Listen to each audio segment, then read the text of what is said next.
شكرا أسماء، صباح الخير جميعا. يسعدني إن حضراتكم تبقوا معانا النهارده في البرزنتيشن دي اللي هي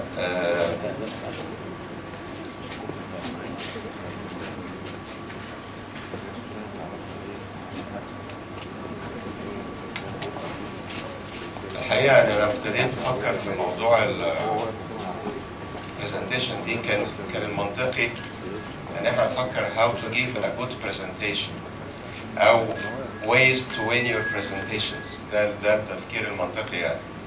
لكن في الحقيقة زي ما كلنا يمكن I have been suffering for the last 25 years from boring presentations في مؤتمرات أو في اجتماعات أو غيره. فقررت إن أغير التوبيك بدل ways to win your presentations إلى ways to kill your presentations.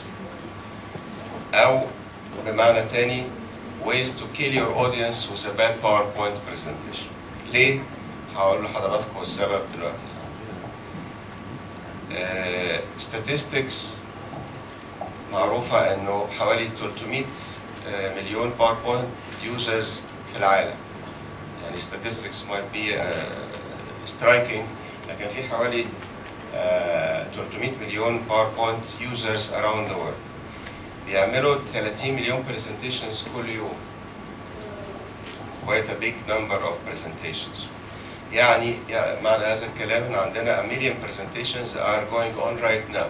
في اللحظة اللي احنا فيها دي حوالي مليون presentation going on somewhere around the world. 50% منهم are unbearable، غير محتمل. وده very conservative estimate، يعني estimation ده very conservative أو متواضع جدا. يمكن يكون أكتر من كده. Which means that lots of people are killing each other with bad presentations right now. إزاي؟ They are all dead. المنظر ده كلنا شايفينه وعارفينه في محاضرات كتيرة ومؤتمرات كتيرة. لو بصيتوا وراكم بس أرجو إن مفيش حد النهارده يشوف المنظر ده. إنه بص بس الفيرست لاين لازم يكون صاحي، لكن الباك روز بيبقوا بالشكل ده، بالذات بقى لو طفينا النور. مش كده، مش هنطفي. طيب نيجي للريال استيميشن، وده ماي اون فيلينج واعتقد ان حضراتكم هتشاركوني في هذا. انه 85% of presentations anywhere, any congress, any meeting 85% are dreadful، قاتلة. وحوالي 10% are possible، يعني تعدي اهو ممكن نقبلها. لكن only 5% of any presentation in a group is excellent, good to excellent. And then how and why. هل احنا هدفنا النهارده نقول how to give an excellent presentation؟ لا، انا اللي يهمني اهم من كده ان انا اقول لكم how to give a killing presentation. alright. So اذا كان اي حد عايز يعرف الاسرار يكتب ورايا بقى لو سمحتوا how to kill them علشان to avoid doing them. How to kill people by bad presentation.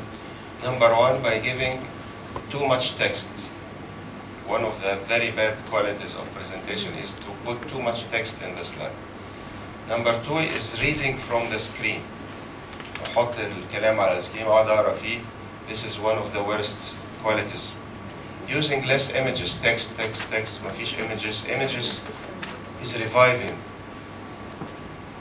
And design mistakes. كل واحدة من دول هنشوفها in details علشان اللي عايز يperform this maneuver. And lack of structure or lack of a story في البرزنتيشن بتاعي. This is a summary of what I am going to talk about today. First, using too much text. ادي سلايد مكتوب فيها كمية تكست كبيرة جدا. إذا قرينا الكونتنت بتاع السلايد دي معناها you should not put too much text on the screen because this is so and so. لكن if you cut the clutter, cut what is unnecessary. هلاقي إن كل ده unnecessary and less is more. This slide is talking about exactly the same idea about the previous slide. لكن if you cut the clutter هتلاقي إن less is more. This slide is much better than the previous one and is giving the same degree of information. Classic mistakes. Putting too much animations, bullet points, sound effects in a slide. This is, if it does not help your idea, does not help your target, it is bad. It is against your presentation.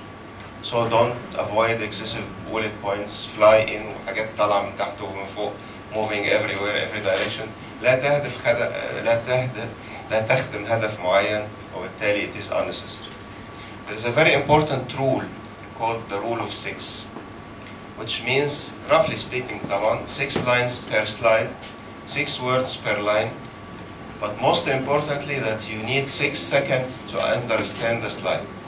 مش عشان أنا أقول السلايد في 6 ثواني, ولكن إن أنت لما تبقى قاعد you understand what is the slide talking about in not more than 6 seconds. إذا كنت هتحتاج أكتر من 6 seconds, then this slide should be removed. يبقى the rule of 6 lines per slide, 6 words per line, and not more than 6 seconds to understand the slide. So, how many points you should put in each slide? How many ideas you should put in one slide? Only one. You don't need to put more than 1 point per slide, because people will tend to remember this. المنظر ده أنا هفتكره لأن there is 1 point standing out of the background. لكن they don't tend to remember this. A lot of points in one slide هيطلع في النهاية ولا حاجة. لو حطيت له 1 point, he will get your point. So stop doing this. This slide من محاضر عظيم وعنده كم نوبل برايز وينر وجميل جدا, بس الناس بتحضر له ما بيطلعوش بأي حاجة. A lot of data information, وحتى الداتا طلعت عليه هو شخصيا. مرة كان في ستوري إنه في أحد الجامعات استضافوا نوبل برايز وينر, كانوا لسه واخد جائزة نوبل في الكيمستري وعزموه في جامعة عشان يدي محاضرة. فالناس بقى المدرجات وعلى الأرض وعلى مش عارف إيه موجودين. بعد ربع ساعة كان كل الناس نايمين زي السلايد اللي أنتوا شفتوها. It does not mean إن أنت عندك huge amount of content إن أنا هبقى good presenter. I should stop doing this because it will lead to this. A final outcome. يعني very logical بعد. باقي الشعب ونايمين متغطيين يعني. It is a final outcome, logical outcome too, if you are not attending to good presentation skills. What are the bad reasons to give a talk? يعني أنا عندي bad reasons to give a talk, بس للأسف هي common. To show everyone how smart you are. Right? يعني it is not a good reason to give a presentation to show people how smart you are. ولا to tell them everything you know. Sometimes بتحس إن البريزنتر ده جاي يقول لك كل حاجة هو يعرفها, وده مش برضه المطلوب. أو to give them all the technical details of your work. أنا جراح, حاجة أقول لك العملية والخطوة دي بنفتح كذا والدم بينزل بننشفه. أنت مش جاي عشان تعرف كده. أنت would like to know an idea, an outline about. طيب, what are then the good reasons to give a talk? إيه هي أسباب الجيدة لإعطاء محاضرة? To give them an outline of your idea. أنا بس عايز أدي لك outline about what I'm going to talk about. أو to stimulate them to read. أنا بس لو أنا نجحت إن أنا أخليك تروح تقرأ البيبر بتاعتي أو التوك بتاعتي أو الشابتر بتاعي, يبقى أنا نجحت. In short, engage. خلي الناس يشاركوا معاك. Excite and provoke the audience. If I can provoke you, then this is real success. طيب, how to kill them more? By reading from the screen. نحط أنا text كده على السكرين وأقرأ منه. This is يعني تأكد sure that you are going to kill your presentation وإنها أنت. And you will get something like this. على طول أول ما نحط التكست وابتدي أقرأ منه. لو هتقولوا لي جايب مجموعة الصور دي منين؟ دي من محاضرات مؤتمرات أنا حضرتها. بس مش كنت أنا speaker. When you start immediately, when you start reading your slides, خلاص you'll get this. Why? ليه أنا مش لازم أقرأ السلايدز بتاعتي؟ لأن people can read faster than I talk. هيقرأوا أسرع مني وبالتالي أنا فايدتي إيه؟ It's very boring, monotonous. Give them a handout. اديهم handout يقروا في البيت وخلاص. Never, ever, forever read your slides. How to kill them furthermore? by doing design mistakes. Design is very important because we are talking about visuals في PowerPoint presentation. There are classic design mistakes using contrasting colors. These colors contrast. لما احط light on dark اصفر على كحلي is contrasting. اخر واحد في اخر line is seeing it clearly. These colors do not contrast. Sometimes بلاقي terrible combinations في presentations الوان غريبه يعني لا يمكن ان انت تقراها. لماذا ما اعرفش كحلي على ازرق على يعني you should use contrast. good contrast. الاصفر على الكحلي is a basic. لو انا مش عايز اغلط كتير احط ابيض على اسود او كحلي. These colors contrast بس ما اعرفش انتوا عارفين تقراها ولا لا. بس believe me a lot of presenters بيستخدموا الوان زي دي. This is hard to read و this is terrible. فيعني look at the contrast at the top. هو ده البيست. وبعض الناس بيحطوا fancy backgrounds بقى وفيها صور وفيها حاجات وبرضه ما اعرفش انتوا عارفين تقراها ولا لا. This is too fancy and too terrible. Unnecessary. Using a lot of colors وغيره poor color schemes كل ده is against يعتبر من classic mistakes. والانيميشن الغريبه بقى اللي بتلف وسبيننج ونازله من السماء ومش عارف ايه. sometimes الانيميشن بتبقى بتخدم هدف معين لكن otherwise في باوربوينت فيه حاجات جميله جدا لكن معظمها you should not use it. ادي انيميشن بقى مع sound effects مع using animation should be very وجايه لك واحده من تحت sparingly. طبعا دي معاها sound effects فايه stop doing this. الفونت سايز الديزاين برضه mistakes should use the proper fonts. يعني not too big, not too small, not too fancy, not too much. ده الفونت اللي يجب ان نستخدمه. Still we are in the way of killing our audience by using less images. Why? Because images equals emotion. لو انا جيت اتكلم على problem of the homeless وجبت لكم الستاتستكس دي وفي حوالي مش عارف 3.5 مليون عن هومليس و3.10 مليون منهم children وكذا مجموعه من الستاتستكس الجميله. هل السلايد دي is impressive to you ولا this slide؟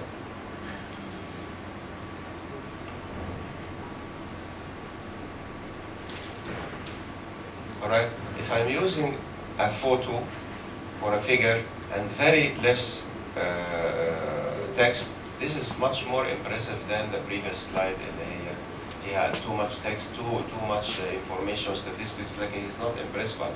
This slide is very impressive and gives you an emotion. So, communication is the transfer of emotion. What I would like to deliver to you is not information, is emotion. It is not the transformation of information, it is transfer of emotions. So mix and match. هدفك في presentation is you should mix and match data with images. Because data are convincing. هو الدليل بتاعي عشان اقنعك data. حضرتكم كلكم scientists. عايز تسمع data or statistics or convincing evidence. ولكن images are stimulating.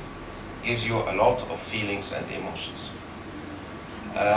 طبعا حضراتكم تعرفوا انه ال right brain is concerned with mood, imagination, romance, drawings. وال left side of the brain is concerned with data, facts, analysis. يعني it is like computer. Our brain is divided. Our brain is very specific, highly specialized organ. Right side is for emotions. Left side is for data and knowledge. So each one of us here in this room is either right brain dominant or left brain dominant. He's using more his one side of his brain علشان يتعامل مع العالم الخارجي. If you can succeed to use them both sides of your brain, this is communication. This is success. عارفين في كتاب اسمه The Other 90%. يعني ايه the other 90%؟ كل واحد فينا بيستغل حتى العباقرة حتى الناجحين حتى الناس يعني outstanding يستغل not more than 5 to 10% of his brain capabilities. ده على أفضل الظروف. فالكتاب ده اسمه the other 90%، يعني كيف تستخدم ال 90% الباقية. تخيلوا بقى لو احنا استخدمنا 15% ولا 20% ولا 25% هيبقى الوضع ازاي. If you can succeed to use both sides of your brain, then you will get a lot more of your brain power. So هل كل واحد فينا عارف هو right brain dominant ولا left brain dominant؟ عارف.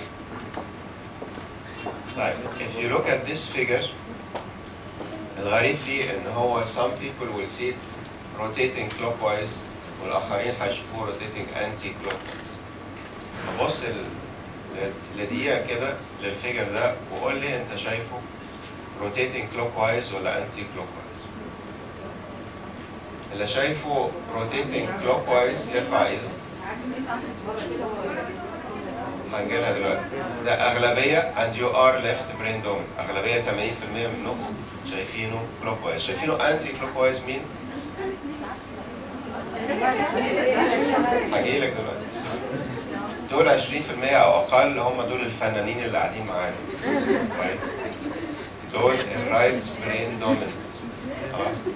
المشكلة بقى تأتي في مين؟ اللي شايفينه مرة كده ومرة كده.